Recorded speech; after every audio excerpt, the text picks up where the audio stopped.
সুপ্রিয় দর্শক, সবাইকে স্বাগত জানাচ্ছি স্বাধীন সংলাপে। সহযোগিতায় আলোক হেলথ কেয়ার অ্যান্ড হাসপাতাল, বাবলি ইয়াসমিন পুরো আয়োজন জুড়ে থাকছি আপনাদের সঙ্গে।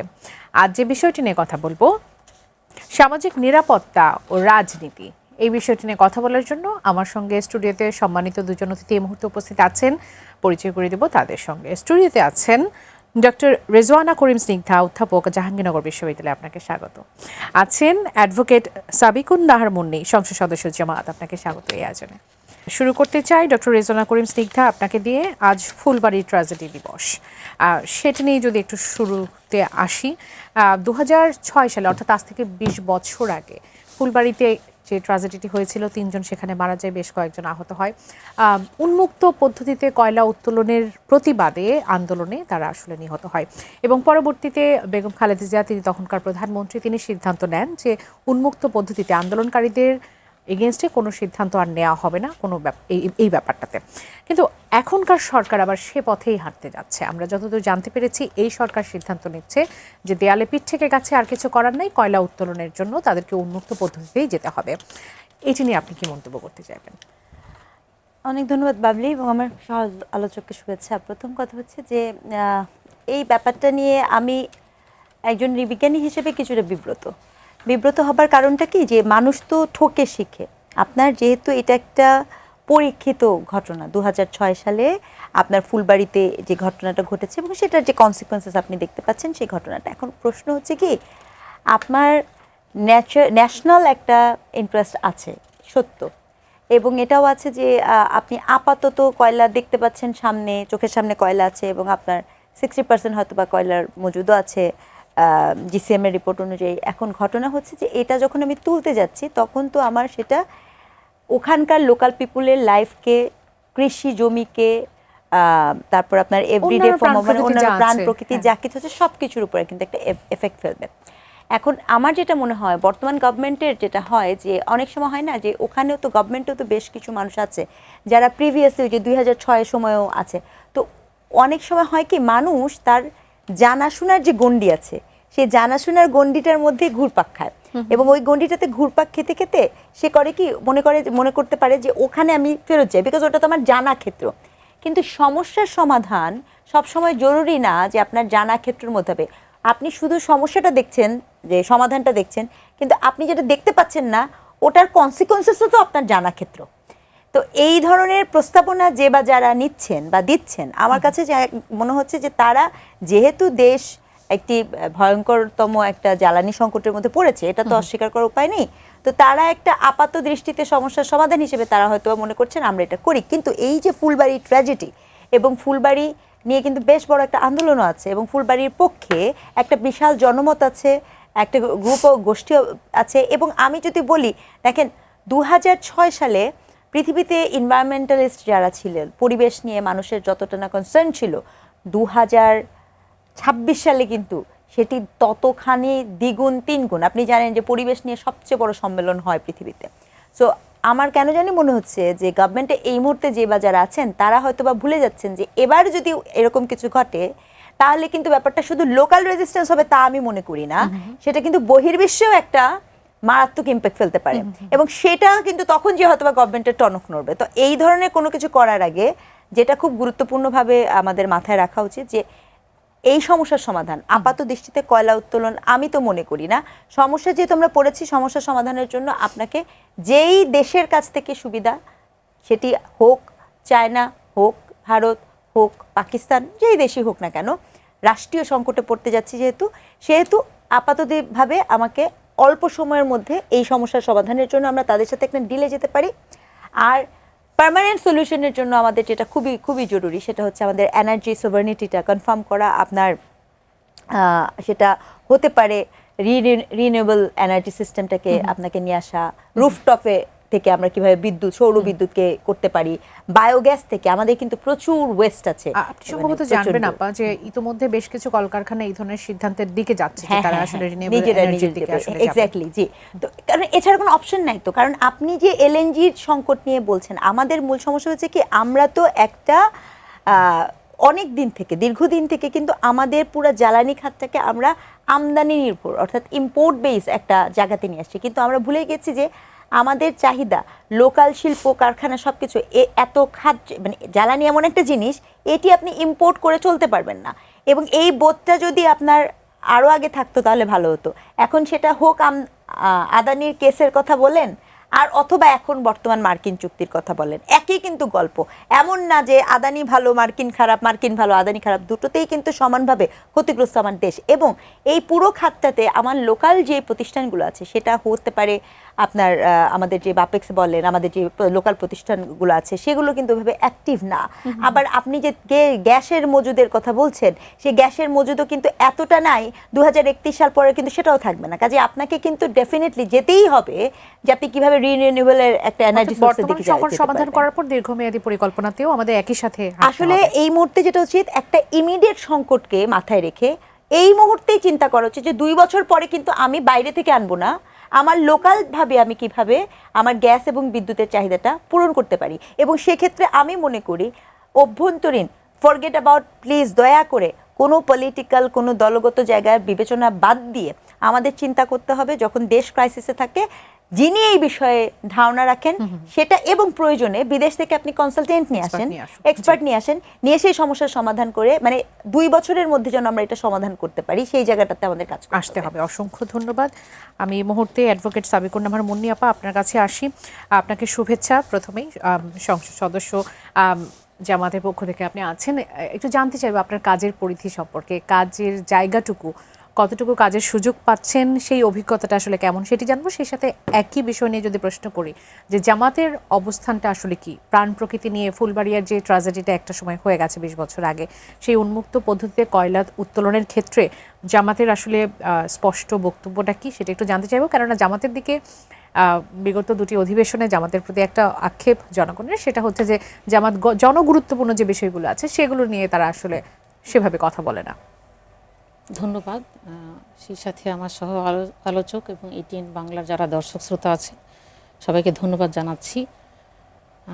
আসলে আমি সংসদ সদস্য হিসেবে জাতীয় সংসদে গিয়েছি, এটা জনগণেরই একটা চাওয়ার অংশ, হ্যাঁ, যে নারী প্রতিনিধি।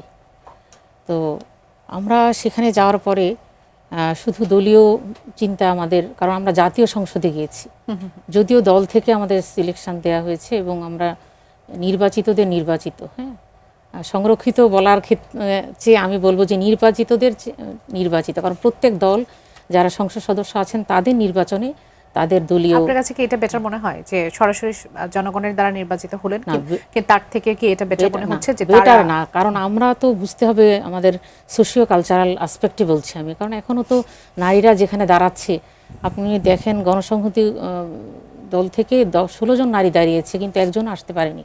তো সোশিও কালচারাল আসপেক্টে আমি কথাটা বলছি, যার কারণে এখানে জুলাই সনদ হলে তো আপনার গ্রাজুয়ালি বাড়বে, সংরক্ষিত থাকবে 100, আবার সরাসরি নির্বাচন হবে, সেটার জন্য একটা গ্রাউন্ড তৈরি করা, এটারও অংশ আমরা, তাই না? আমরা চাচ্ছি যে নারীরা আমরা এসেছি, আমরা যেন সরাসরি নির্বাচন করার মতো নিরাপদ একটা নারী বান্ধব পরিবেশ তৈরি হয়, সেটার জন্য আমাদের একটা কাজ, বিশেষ আমাদের একটা মানে এটা একটা দায়িত্বের, হ্যাঁ, একটা দায়িত্বের জায়গা। তো যে কথাটা আমি বলছিলাম, আমরা সংসদে এসেছি এখন কোনো দলীয় পরিচয়ের চেয়ে ঊর্ধ্বে হচ্ছে আমরা জাতীয় নারীদের জন্য কাজ করা, জাতীয়ভাবে। এই জন্য আপা জানতে চাচ্ছিলাম যে আপনার যে আসন, আপনাকে যেখানে আসলে দায়িত্ব দেওয়া হয়েছে সেই জায়গায় কোন কোন বিষয়গুলোকে আপনি আসলে নজরে রাখছেন বা কোন বিষয়গুলো নিয়ে কাজ করার পরিকল্পনা আপনার আছে?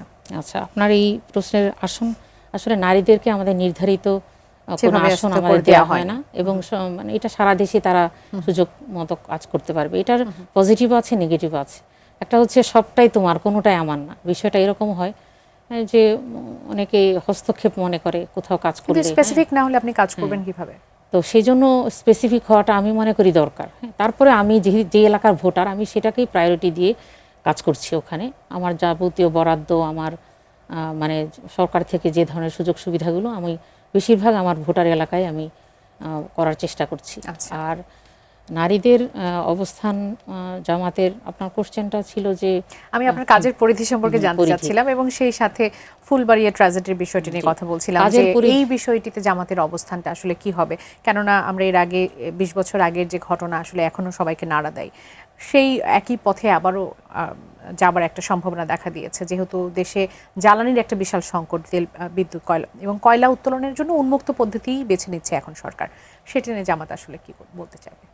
আচ্ছা, আমার পরিধি তো বললাম সারা বাংলাদেশ জি, এবং বলেছেন। নারীদের বিষয়গুলো প্রায়োরিটি পাবে, নারী বান্ধব পরিবেশ নিশ্চিত করার এখানে ক্ষেত্রে যদি একটু আমাদের যুক্ত করি ভূমিকাগুলো- যে আগামীকাল তো তৃতীয় অধিবেশন শুরু হতে যাচ্ছে, ওখানে অনেক বিল আসলে উঠবে, আপনার পক্ষ থেকে কি নির্দিষ্ট করেছেন যে কোন বিষয়গুলো নিয়ে কথা বলবেন বা কোন বিলগুলো উত্থাপন করতে পারেন? আমরা নোটিশ, বিল, জনগুরুত্বপূর্ণ বিষয়গুলো এগুলো আমরা পরিকল্পিতভাবে আগেই জমা দিতে হয় আমাদের।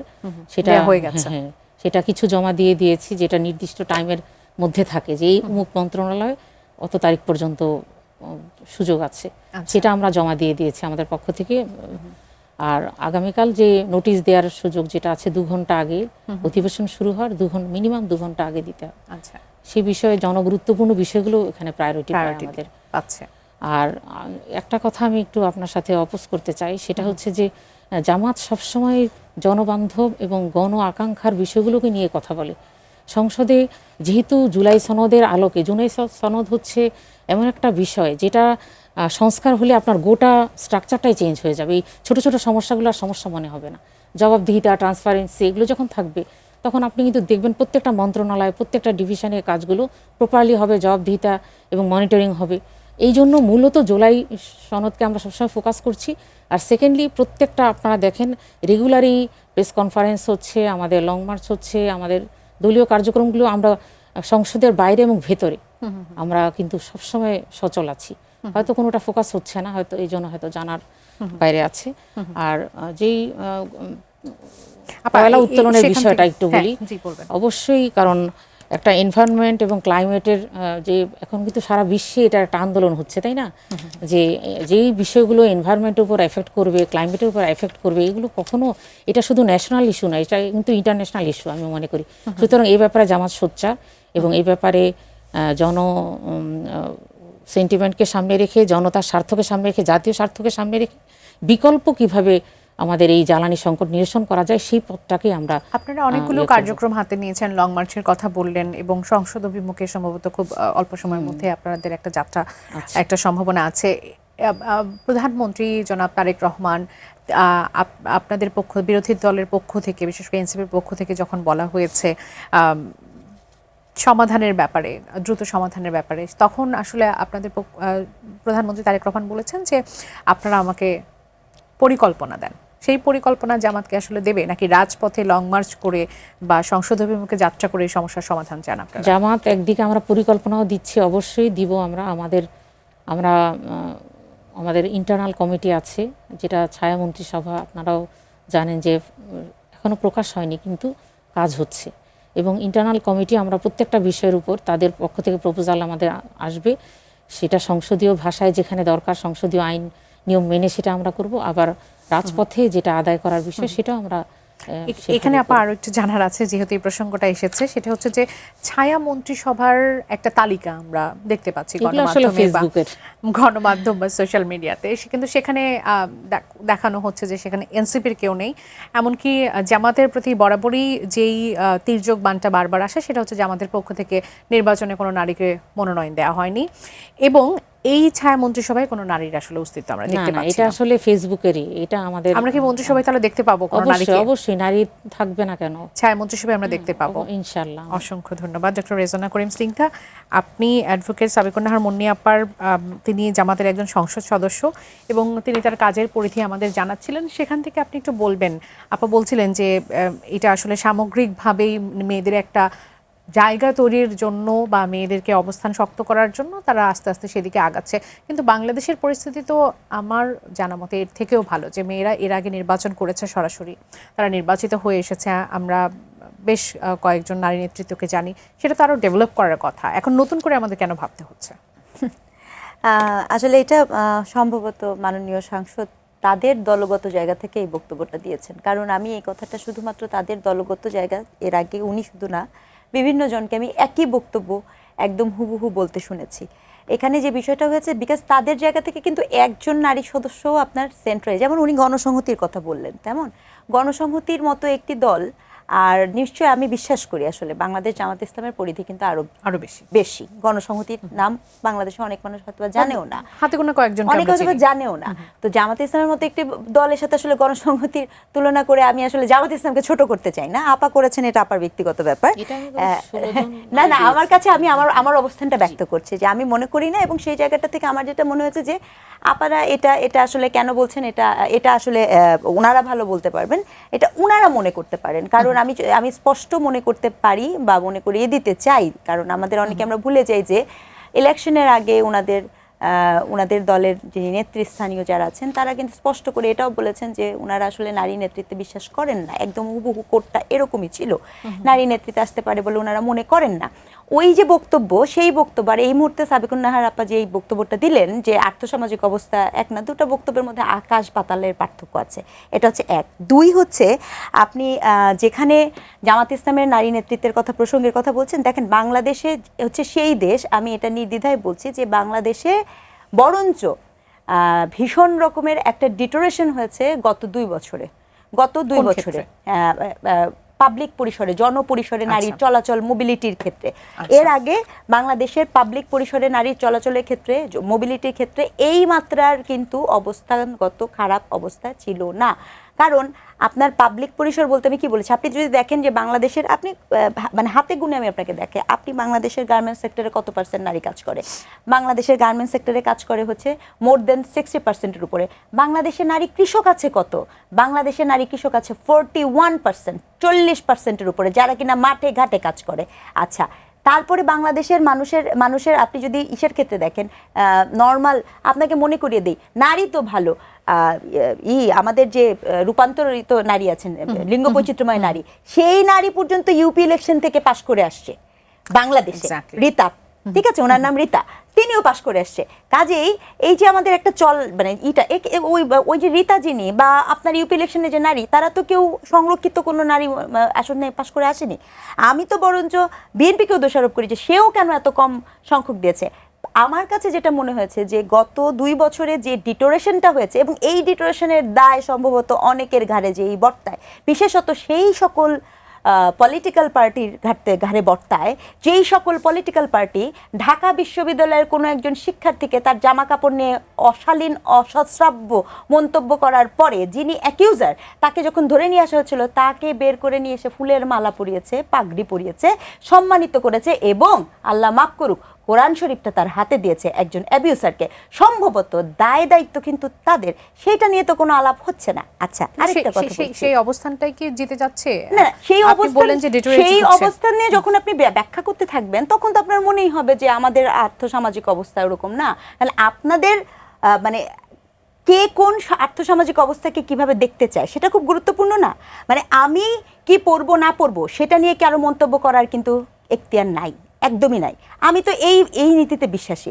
আমাদের দেশে তো অন্তত পক্ষে না। হ্যাঁ, এখন কোন পক্ষ যদি এরকম মনে করে যে আপনি কি না পড়বেন সেটা হচ্ছে আমি ঠিক করে দিব, আপনার শিক্ষা প্রতিষ্ঠান আমি আলাদা করে দিব, আপনার কর্মক্ষেত্র আমি আলাদা করে দিব, ব্যাংকের উপরের জোন একটা করব, নিচের জোন আরেকটা করব, ওইটা হচ্ছে আমার জন্য সেফ পরিবেশ, এটা আপনার চিন্তার সংকীর্ণতা হতে পারে অথবা আপনার সুবিধা হতে পারে, দুটোই হতে পারে, সংকীর্ণতা হতে পারে, সুবিধা হতে পারে। আমরা কোনটা স্নিগ্ধা, আমরা কোনটা ধরে নেব? এই যে পিঙ্ক বাস যেটি চালু করা হলো, এটা তো নারীদের নিরাপত্তার জন্য করা হলো। আমরা যখন মেট্রো রেলে নারীদের জন্য আলাদা বগি দেখি, সেটা তো নারীদের নিরাপত্তার জন্য করা হলো। আমি যদি এখন ওই যে পিঙ্ক বাসের দিকে যাই, তাহলে কিন্তু আপনাকে আমাকে আরো একটা ফ্লোর দিতে হবে, বিশাল বড়। এটা বাস্তবতাকে স্বীকার করে নিতে হবে। আপাতত বিশাল বড় একটা ফ্লোর, বাদ দিয়ে কথা বলছেন, নারীর জন্য যেটা ফ্লোর দিতে হবে। হ্যাঁ, বিশাল বড় আপনাকে একটা ফ্লোর দিতে হবে, ঠিক আছে? কারণ হচ্ছে কি, এই পিঙ্ক বাস নিয়ে আমি এখন বলবো না, পরে বলবো, আমার মনে হয় পরে বললে ভালো হবে, হ্যাঁ সেটা বেটার হবে।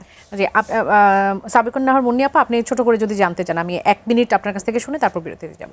আমি যেটা বলছিলাম, আপা যে ড্রেসের কথা বললেন, আপাকে এটা দেখলেন না, সেখানে কাকে ফুলের মালা দিয়েছে, এগুলোর সাথে তো কোনো সত্যিকারের কোনো মুসলমানের সম্পর্ক নেই। এগুলো হচ্ছে আপনার মানে তৈরি করা, বা আমি মনে করি একদমই যারা ইসলাম জানে না তারাই এগুলোর, সত্যিকার ইসলাম তো এটা বলে না। আর আপনি যে ড্রেস আপের কথা বললেন, প্রত্যেকের স্বাধীনতা রয়েছে, শালীনতার সাথে সমাজে চলা, বা কেউ যদি যে পর্দার সাথে অথবা হিজাবের বাইরে, এটা তো স্বাধীনতা প্রত্যেকের, এটা ইসলামের স্বাধীনতা রয়েছে, ইসলামের স্বাধীনতা আছে, আমাদের শিক্ষা আছে, কিন্তু আমাদের সমাজ আমাদের কিন্তু দেখেন আপনি সংসদে এটা বললেন না যে মনিরুল ইসলাম সাহেব যে একজন এত পুরানো একজন মানুষ সংসদ সদস্য, তিনি কি মন্তব্য করলেন?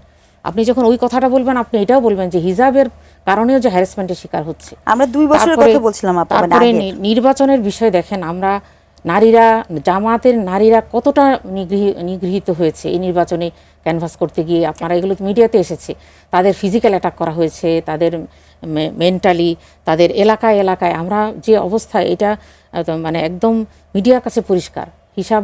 আজকে তো এই বিষয়টা যেহেতু নেই, আমি তথ্য উপাত্তগুলো নিয়ে আসতাম, এটা জানলে বিষয়টা যে আমাদের সেখানে তো মানে অ্যাকিউজ করা হয়েছিল যে আসলে তারা ভোট কেনার জন্য বিভিন্নভাবে আসলে বিভিন্ন বাসায় গিয়েছিল, এরকম খবর তো আসলে মিডিয়াতে, এগুলো তো মিডিয়াতে আসলে আপনাকে যাচাই করতে হবে, যেটার এভিডেন্স আছে সেটাই তো বলবেন। বিশেষ করে মিডিয়া কোনটা প্রচার করবে, ফেসবুকের খবর তো মিডিয়া, আমি গণমাধ্যমের খবরই বলছি আপা। তো এই জন্য এই বিষয়গুলো আসলে খুঁটিয়ে না দেখে শুধুমাত্র একটা খবর ছড়িয়ে দেয়া, রিউমার ছড়িয়ে দেয়া, সেটাতে বিশ্বাস করা এটা ঠিক না। এটা প্রত্যেকের ভোট চাওয়ার অধিকার আছে। আমরা কাজ করতে গিয়ে আমি নিজে দেখেছি, আমার হাজব্যান্ড তো ক্যান্ডিডেট ছিলেন একটা এলাকায়, এই যে ময়মনসিংহ 5 আসন, সেখানে কাজ করতে গিয়ে দেখলাম যে নারীরা একটা ওপেন সমাবেশ হবে, সেখানে আমি যাব, সেখানে নারীরা আসতে পারছে না, তাদেরকে ভয় দেখিয়ে বাসায় বাসায় গিয়ে ভয় দেখানো হয়েছে। এটা কি শুধু আপা জামাতের নারীদের ক্ষেত্রে করা হয়েছে নাকি? না, এটা জামাতের নারী কেন, আপনি দেখেন ওই যে রাজশাহীতে প্রকাশ্যে তাকে আঘাত করে একদম রাজপথে মারা হলো, সে তো জামাতের ছিল না, সে তো অন্য একজন ক্যান্ডিডেট ছিল। স্নিগ্ধাপা কিন্তু ওই কথাটাই বলছিলেন যে গত 2 বছরে এই পরিস্থিতিটা আসলে অবনতি হয়েছে। 2 বছর বললে, সেটা আপনি মনে করেন 2 বছর শুধু বললে হবে না, এটা ডে বাই ডে অবনতি হচ্ছে। সামাজিক নিরাপত্তার বিষয়টি নিয়ে আমরা ইতিমধ্যে কিছু কথা বলেছি, কিন্তু অত্যন্ত ভয়ঙ্কর, অত্যন্ত অ্যালার্মিং একটা বিষয় হয়ে দাঁড়িয়েছে। আমরা একটা সময় মব নিয়ে কথা বলছিলাম, সেই ভয় থেকে কিছুটা কমতে না কমতে এখন আমরা কথা বলতে হচ্ছে যে মানুষকে খুন করে ফেলা হচ্ছে, বিশেষ করে পারিবারিকভাবে খুনের সংখ্যাটা অনেক বেশি বেড়ে গেছে। আমি যদি একটু পরিসংখ্যান বলি যে প্রতিদিন আসলে কি পরিমাণ খুন হচ্ছে, বলা হচ্ছে যে প্রতিদিন প্রায় 10টার মতো করে খুন হচ্ছে মানুষ। 6 মাসে একই পরিবারের একাধিক সদস্য খুনের ঘটনা ঘটেছে 18টার মতো, এবং এই ঘটনায় অন্তত 47 জন নিহত হয়েছে। এই ভয়ঙ্কর পরিস্থিতির মধ্য দিয়ে আমরা আসলে কেন যাচ্ছি, আপনার কাছে কি মনে হয়? আসলে এটা অবশ্যই ভয়ঙ্কর এবং অ্যালার্মিং যেটা বলেন যে একটা জাতির জন্য। এটার ঘটনাটা তো একটার সাথে অনেক ঘটনা রিলেটেড, কার্যকারণ সম্পর্ক যেটা আমরা বলি, শুধু ঘটনা হিসেবে দেখলে হবে না, এর পেছনের কারণগুলো দেখা। আমাদের সামাজিক মূল্যবোধের যে অবক্ষয়, সামাজিক পারিবারিক যে ভাঙন, পারিবারিক নৈতিকতার শাসন আগে যে একটা সময় ছিল, তারপর আপনার এখন যে বেকারত্ব একটা বিষয়, তারপর হচ্ছে আপনার মাদক যে মাদক সেবী সমাজে এত বেড়ে গেছে, এই যে সার্বিক অবস্থাটা মিলে কিন্তু এই নৈতিক ডিগ্রেডেশনটা হয়েছে। সুতরাং এটা সমন্বিতভাবে আমাদের পদক্ষেপ নিতে হবে। আইন শৃঙ্খলা রক্ষাকারী বাহিনীর সাথে শুধুমাত্র তাদের অ্যাকশানটাই এনাফ না, এখানে আমাদের যারা সমাজবিজ্ঞানী আছেন, যারা সামাজিকভাবে কাজ করেন, তাদের সবাই মিলে এই সামাজিক অধপতন ঠেকানোর জন্য সমন্বিতভাবে জাতীয় উদ্যোগ নেওয়া দরকার। দল হিসেবে আসলে আপনারা কি মনে করেন যে এখানে আপনাদেরও দায় আছে, দায়িত্ব আছে সমাজের এই পরিস্থিতি থেকে উত্তরণের জন্য? আপনারা আসলে সেটি আলাদাভাবে চিন্তা করছেন কিনা? অবশ্যই এই পরিস্থিতি উত্তরণের জন্য আমরা যেমন পারিবারিক বন্ধনটাকে মজবুত করা, তারপর প্যারেন্টিং, আমাদের সমাজে এই যে আপনার কিশোর গ্যাং এটা এত বেড়ে গেছে, তাদের দ্বারাই কিন্তু বেশি হচ্ছে এটা, কারণ বয়সটা এরকম টিনেজের বয়স। আমরা জানি যে টিনেজ টাইমটা এমন, মানে এখানে কোনো ব্যারিয়ার, কোনো বাধা তারা মানতে চায় না। সব কিছু মিলে এই, তারপর শিক্ষা ব্যবস্থার মধ্যে নৈতিকতার সংযোজন এবং আপনার সামাজিকভাবে নৈতিক পরিবেশ নিশ্চিত করা, বেকারত্বকে দূরীকরণ অনেকটাই তো। তারপরে হচ্ছে আপনার এই যে মাদক দ্রব্য নিয়ন্ত্রণ আইন হয়েছে ঠিক, কিন্তু আইনের প্রয়োগ যথাযথভাবে হচ্ছে না। আইন শৃঙ্খলা রক্ষাকারী বাহিনী কোনো কোনো ক্ষেত্রে এগুলোর সাথে জড়িত, সব কিছু মিলে চাঁদাবাজি, এগুলো কিন্তু একটার সাথে একটা রিলেটেড। এই জন্য আমি মনে করি যে এই বিষয়টা আমাদের শুধুমাত্র দল হিসেবে তো অবশ্যই আমরা বিরোধী দল হিসেবে আমাদের ভূমিকা আছে, তাই শুধুমাত্র এককভাবে আমাদের ভূমিকা এখন পালন করলে হবে না, এবং সমন্বিতভাবে জাতীয়ভাবে এটাকে গুরুত্বের সাথে দেখা দরকার। ধন্যবাদ। আর আমি একটু স্নিগ্ধাপার একটু এটা দিতে চাচ্ছি, ডেটা দিতে চাচ্ছি। আপা যেটা বললেন, এটা এই 2 বছর না, আগে থেকেই স্বৈরাচার সরকারের সময় তো আরও বেশি হয়েছে। এখানে দেখেন অ্যাকশন-এইডের জরিপে আছে বাংলাদেশের 60টি শহরে জরিপকৃত 84% নারী অশালীন মন্তব্য, যৌন ইঙ্গিতপূর্ণ ভাষা, মৌখিক যৌন হয়রানির শিকার হয়েছে। এছাড়া 57% নারী অনাকাঙ্ক্ষিত যৌন আগ্রাসনের শিকার হয়েছে। কবে? মানে এটা হচ্ছে আপনার এটা পরিসংখ্যানটা হচ্ছে আপনার অ্যাকশন এইডের এই বিগত স্বৈরশাসনের আমলে। তারপর হচ্ছে কিশোরীদের ব্যাপক হয়রানি হয়েছে। এখানে 10 থেকে 18 বছর বয়সী প্রায় 90% মেয়েরা মানে আপনার রাস্তায় ঘাটে পরিবহনে তারা অনাকাঙ্ক্ষিতভাবে হয়রানির শিকার হয়েছে। বিভিন্ন শারীরিক আপনি কি মনে করছেন যে সেই পরিস্থিতি থেকে এখন সেটার উন্নতি ঘটেছে? উন্নতি হয়নি না, কিছুটা উন্নতি বলবো না, আমি মনে করি এই ধারাবাহিকতায় চলছে। এটা অসংখ্য ধন্যবাদ। যথাযথ স্টেপ না হলে বিষয়টি স্পষ্টতই বুঝতে পেরেছি। ডক্টর রেজওয়ানা করিম স্নিগ্ধা, যে বিষয়টি বলছিলাম, রাষ্ট্রের মৌলিক দায়িত্ব আমাদের নিরাপত্তা বিধান করা, কিন্তু আমরা দেখছি যে হত্যা বেড়ে যাচ্ছে ভয়ঙ্করভাবে। আমাদের একটা পরিসংখ্যান বলছে যে 2025 সালের একই সময়ের তুলনায় 12.2% বেশি হত্যাকাণ্ড এখন ঘটছে। আচ্ছা, আপনারটাতে আসছি, কিন্তু আপা যেখানে শেষ করেছেন সেখান থেকে একটু টান দিয়ে বলতেই হচ্ছে। যখন আমরা কোনো রিসার্চের ডাটা দিই, ইটস ভেরি ইম্পর্টেন্ট যে আমরা কোন ইয়ারের ডাটাটা দিই, তাহলে আমরা বুঝতে পারি সূচকের আপস অ্যান্ড ডাউনসটা। তো সেই জায়গাটা থেকে খুব, এটা তো স্বৈরাচারী আমল মানে তো 17 বছর তো অনেক বড় সময়, এটা কোনো স্পেসিফিক ডেট নাই। আইন ও সালিশ কেন্দ্রের রিপোর্ট অনুযায়ী 2023 সালে আইন ও সালিশ কেন্দ্রের রিপোর্ট অনুযায়ী 2023 সালে আপনার রেপ, অর্থাৎ যে রেপ কেস যেটা ফাইলড হয়, আপনি জানেন রেপ কেস তো সব ফাইলড হয় না, ফাইলড রেপ কেসের সংখ্যা ছিল 5000, ঠিক আছে। 2024-এ সেটা দাঁড়ায় হচ্ছে 5568। 2025-এ এসে সেটা দাঁড়ায় 7068। খুব সহজ। এবং এটা এই জন্য আমি বলেছি যে 2 বছরের, এটা কিন্তু রেপ, ফাইলড রেপ, তো এটা একটা, হ্যাঁ। আর এছাড়া অন্যান্য আপনি যদি ইসেতে যান, সেখানে আপনি আরও ইন্টারেস্টিং ডাটা পাবেন। সেই ডাটা দেখলে আপনি আরও মজা পাবেন। সূচকের ইসেতে যখন আমরা এভাবে কথা বলি, তখন আমি তো সেজন্যই বলছি যে এমনি হাওয়ায় বলে তো লাভ নেই। 2020 সালে এই সেক্সুয়াল হ্যারাসমেন্টের যে রেশিও ছিল, সেটা ট্রেন্ড অনুযায়ী, বিবিএস এর রিপোর্ট অনুযায়ী 74%, মানে 74, সরি রেট না, 74। 2021-এ ছিল 95, 2022-এ ছিল 161, 2023-এ ছিল 89, শুধু 89, 2024-এ 166, 2025-এ 198। তাহলে হিসাবটা তো খুব পরিষ্কার, তাই না? তো কথাটা যখন আমি বলেছি যে মোবিলিটি, জনপরিসরে মোবিলিটির জায়গাটা কিভাবে স্কুইজ হয়েছে, সেটা খুবই দেখার বিষয়। এখন আপনি যদি আমাকে বলেন, আমি খুব স্পষ্ট বলি, ডেফিনেটলি ইন্টারিমের শাসনামল থেকে এই মুহূর্তে মেয়েদের কথা যদি আপনি বলেন, সাধারণ মানুষের, মানে আমি বলেছি পাবলিক প্লেসে চলাচলের মাত্রা যদি বলেন, সেটা বেটার, সেটা আগের থেকে বেটার। মবের মাত্রা যদি আপনি বলেন, সমস্যার সমাধান হয় নাই, মাত্রা কমেছে, ঠিক আছে।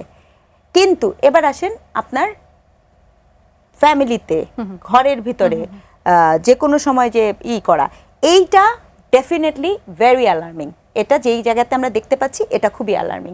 আমি যখন দেখতে পাচ্ছি যে আপনার চিটাগাঙে আপনার বন্দুক নিয়েই করছে, মানে ওপেন রাস্তায় ঘুরে যাচ্ছে, রংপুরের যে ঘটনাটা ঘটেছে, একই পরিবারের 4 জনকে মেরে ফেলেছে, এই যে ঘরের ভিতরে যে ঘটনাগুলো ঘটেছে, এটা খুবই আমাদেরকে বুঝতে হবে, এটা কিন্তু আপনার এক অর্থে একটা রিজনিং তো আছে, অপরাধ বিজ্ঞানেরও তো কিছু রিজনিং আছে। এই ঘটনা কিন্তু কিছুদিন আগেও আমরা দেখেছি যে একজন মা এবং তার 3 মেয়েকে খুন করে রেখে গেছে। এরকম বেশ কয়েকটি ঘটনা আমরা পারিবারিক দেখেছি। এখন প্রশ্ন হচ্ছে, আইন শৃঙ্খলা পরিস্থিতি এই ঘরের ভিতরে ঢুকতে পারবে না, এটা কিন্তু সত্য। আপনার ঘরের ভিতরে ঢোকা আইন শৃঙ্খলা পরিস্থিতির পক্ষে সম্ভব না।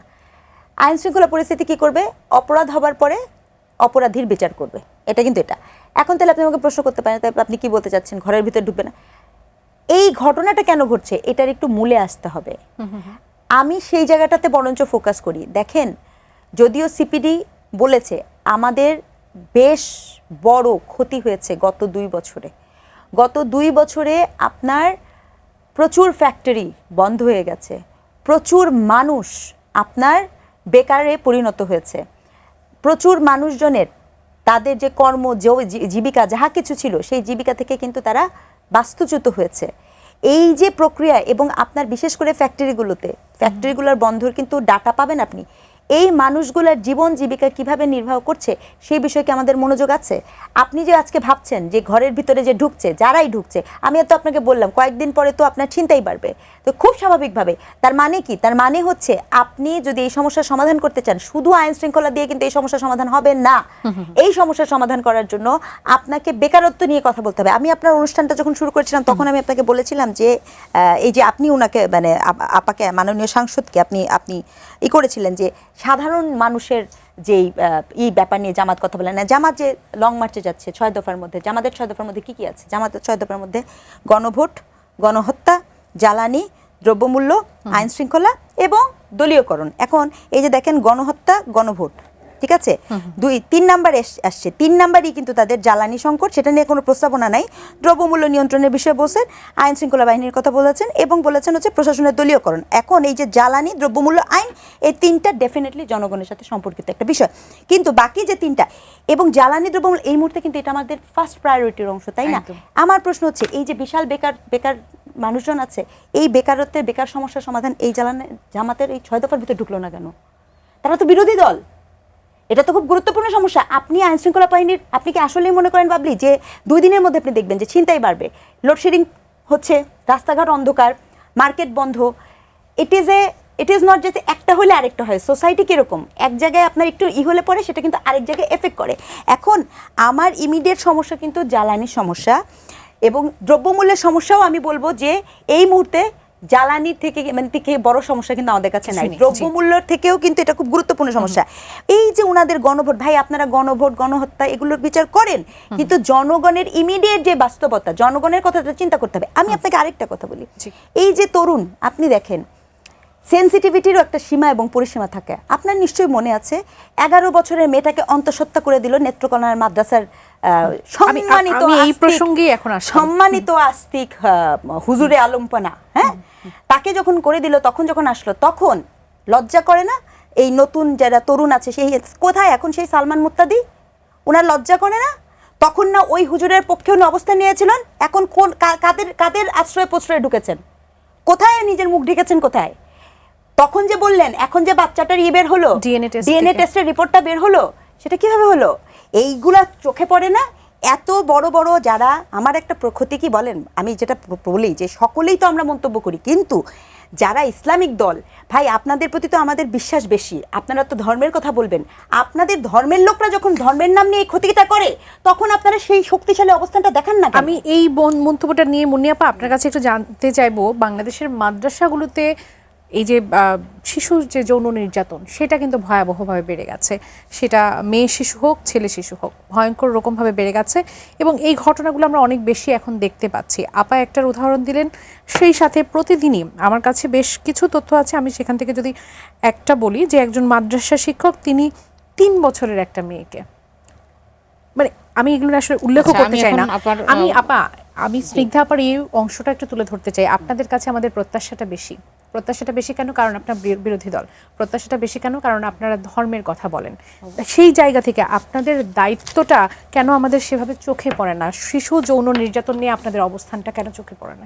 আপনারা চোখে দেখছেন না, আমি এক পরিষ্কার বলবো, যা আমরা নিজেরা রাজপথে আমরা এটা নিয়ে আন্দোলন করেছি, শিশু যৌন নির্যাতন নিয়ে। অবশ্যই এই যে আসিয়া হত্যা হলো, আপনারা এগুলো দেখেন না? এই যে আপনি চিটাগাঙে যে ছাত্র দলের দ্বারা ছোট ছোট বাচ্চাকে কিভাবে ধর্ষণ করা হলো, এগুলো তো মিডিয়াতে এসেছে। আপনারা তো এগুলো নিয়ে কথা বলেন না। মাদ্রাসা তো আলাদা কিছু না, আমাদের দেশের মাদ্রাসা, স্কুল বলেন, সবই সামাজিক একটা অবস্থার মধ্যেই, তাই না? আর এই যে মাদ্রাসাগুলো এইগুলো লাইসেন্স ছাড়া মাদ্রাসা, এগুলো গজাচ্ছে ব্যাঙের ছাতার মতো। এগুলোর মধ্যে যারা পড়ায় তারা একটা লম্বা একটা পাঞ্জাবি পরে এসে মাদ্রাসার হুজুর সাজে। তারা তো আসলে তাদের কোনো না নৈতিক জ্ঞান আছে, না তাদের ধর্মীয় জ্ঞান আছে, কিছুই না। আমার নিজে বাসায় যে মেয়েড আছে, সে এসে বললো যে আপা, আমার বাচ্চাটাকে সে কাজ করতে আসে, মাদ্রাসায় ভর্তি করিয়েছিল, সেখান থেকে নিয়ে আসছে কেন?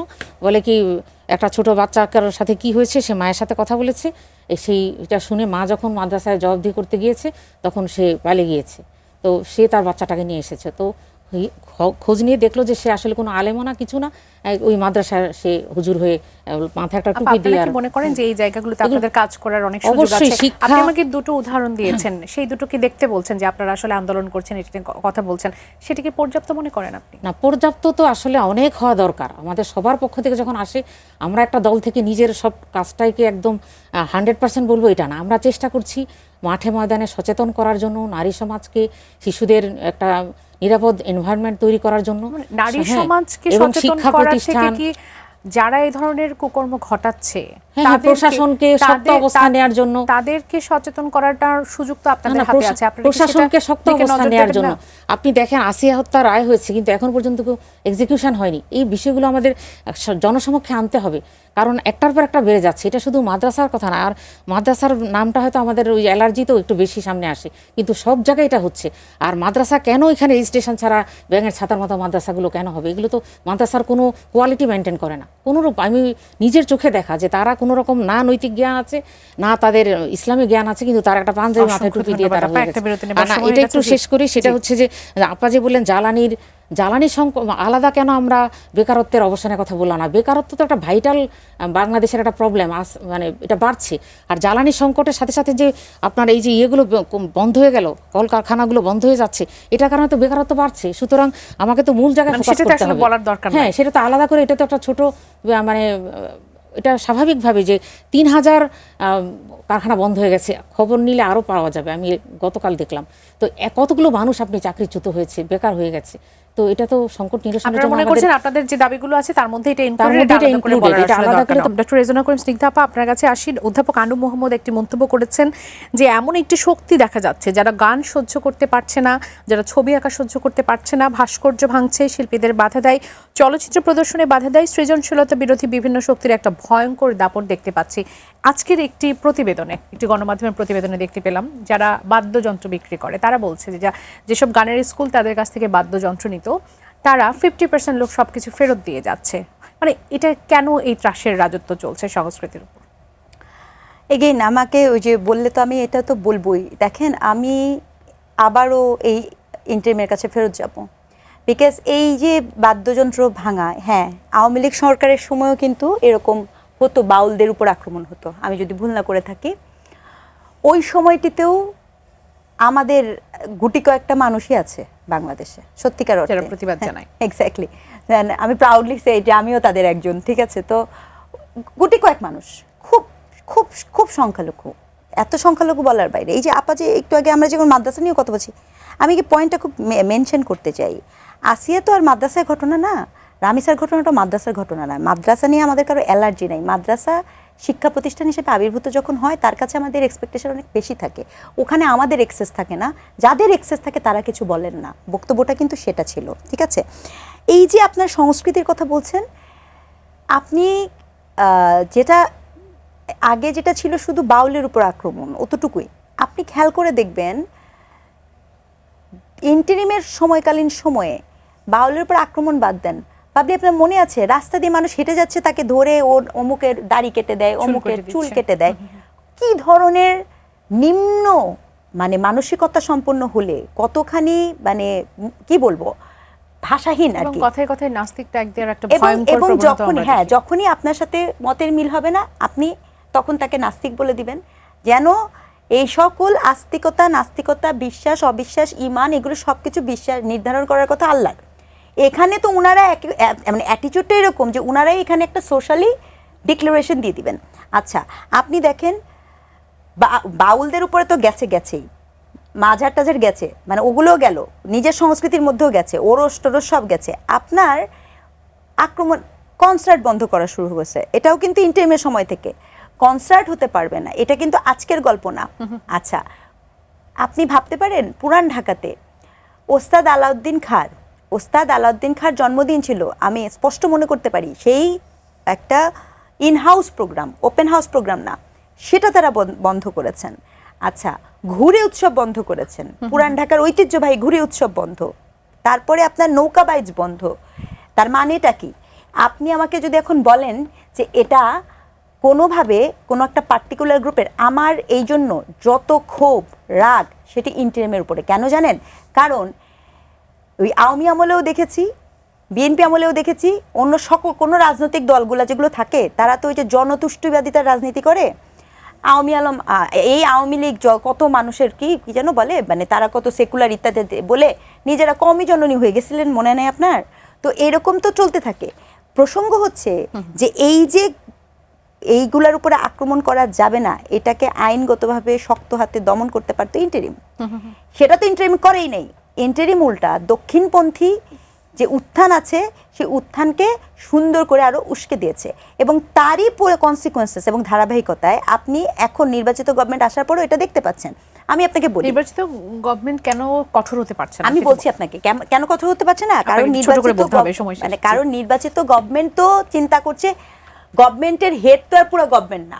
আর হ্যাঁ, ওই যে গুপ্ত সুপ্তর আলাপ শুনেছিলেন না, আমার তখন সত্যি মনে হয় যাদেরকে তারা গুপ্ত বলেছেন সেই গুপ্তরা কি বাইরে আছে, নাকি তারা এখন নির্বাচিত গভর্নমেন্টের ভিতরে যে সুপ্ত হয়ে যাচ্ছে, সেটা একটা প্রশ্ন বটে। মুনিয়াপা, এই যে সংস্কৃতির উপর আগ্রাসন, তিনি নিজে গুপ্ত, সংস্কৃতির উপর আগ্রাসন, উগ্রবাদী আচরণ, মানুষের মধ্যে এই প্রবণতা এত বেশি বেড়ে গেল কেন? আসলে এই যে অবস্থাটা স্নিগ্ধা আপা যে তারা বলছেন, তারাকে আইডেন্টিফাই করতে হবে। এই যে আইডেন্টিফাই করা হয় না বলে বেড়ে গেছে। এটা কারা করবে? এটা সরকার করবে। এটা সরকারের প্রথম দায়ভার, তো সরকার দায়িত্ব একটা দেশের, সুতরাং তাকে আইডেন্টিফাই করতে হবে। এই যে আপা তারা বললেন, তারাটাকে আপা একজন সোশ্যাল, আমি যেহেতু আপা সাবজেক্ট এটার সাথে রিলেটেড, আমি মনে করি যে এটার উপর রিসার্চ করুক আপা, একটা রিসার্চ ওয়ার্কও হওয়া দরকার আমাদের সামাজিকভাবে। আমার মনে হয় যে রিসার্চ করার খুব বেশি দরকার নাই, কারা এই গ্রুপটা করছে এটা মোটামুটি আমরা সবাই তো দেখতে পাচ্ছি। তাহলে এই তারাটাকে আইডেন্টিফাই করতে হবে, এবং এই দায়িত্ব হচ্ছে সরকারের। আর সোশ্যাল যখন কোনো আপনার সোশিও কালচারাল বিষয়গুলো যখন আসে, আর এগুলো যে ফ্লো, আপনি যে প্রশ্নটা করেছেন যে কেন এগুলো হচ্ছে তো আসলে প্রপার নলেজ না থাকার কারণে। কাউকে আপনি কথা বলতে দিচ্ছেন না, এটা তো এক ধরনের, তাই না? গণতান্ত্রিক দেশে তো সবাই কথা বলবে, এখানে আপনি কথা বলবেন, আমি কথা বলবো, কেউ ধর্মের কথা বলবে, কেউ গান দিয়ে কথা বলবে, সবার কথা বলার রাইট আছে। জনগণ কোনটাকে নিবে সেটা জনগণের দায়িত্ব, কাউকে আপনি ফোর্স করে দিতে পারেন না। এটা কোনো ইসলাম ঐতিহ্যবাহী যে আয়োজনগুলোর উপর যে আগ্রাসনের বিষয়টি, সেটিকে আপনি আসলে কিভাবে দেখেন? না, এটা হচ্ছে আমি বলবো যে অজ্ঞানতার কারণে এবং অন্ধবিশ্বাস। যারা আগে শুধু পহেলা বৈশাখ ছিল, এখন যারা এগুলো করছে তারা অন্ধবিশ্বাস, এবং তারা মানে আমি মনে করবো একটা সুবিধাজনক অবস্থা নেওয়ার জন্য। এটা কিন্তু আসলে আপনারা সরকারকে সেই ধরনের চাপ প্রয়োগ করছেন, এই ধরনের আচরণ বা এই ধরনের কার্যক্রম যাতে বন্ধ করা হয়? আপনি তাত্ত্বিক জায়গা থেকে বলছেন এটা করা উচিত, ওটা করা উচিত, বাট আপনাদের তো একটা দায়িত্বের জায়গা আছে যে আপনারা সরকারের উপর সেই চাপটা প্রয়োগ করবেন। যাবতীয় এই অনিয়ম এবং এই যে অনৈতিকভাবে অপরের উপর হামলা করা, জোর করে চাপ প্রয়োগ করা, এগুলোর ক্ষেত্রে সবসময় আমরা সোচ্চার। জামাত সবসময় ডেমোক্রেটিক এনভায়রনমেন্টে বিশ্বাসী। অসংখ্য ধন্যবাদ স্নিগ্ধা, অসংখ্য ধন্যবাদ আমাদের এই জন্য যুক্ত হওয়ার জন্য। দর্শক, এতক্ষণ যারা ছিলেন স্বাধীন সংলাপের আগামীর পর্ব দেখার আমন্ত্রণ জানিয়ে আজ এখান থেকে বিদায় নিচ্ছি। সঙ্গে থাকার জন্য ধন্যবাদ। শুভরাত্রি।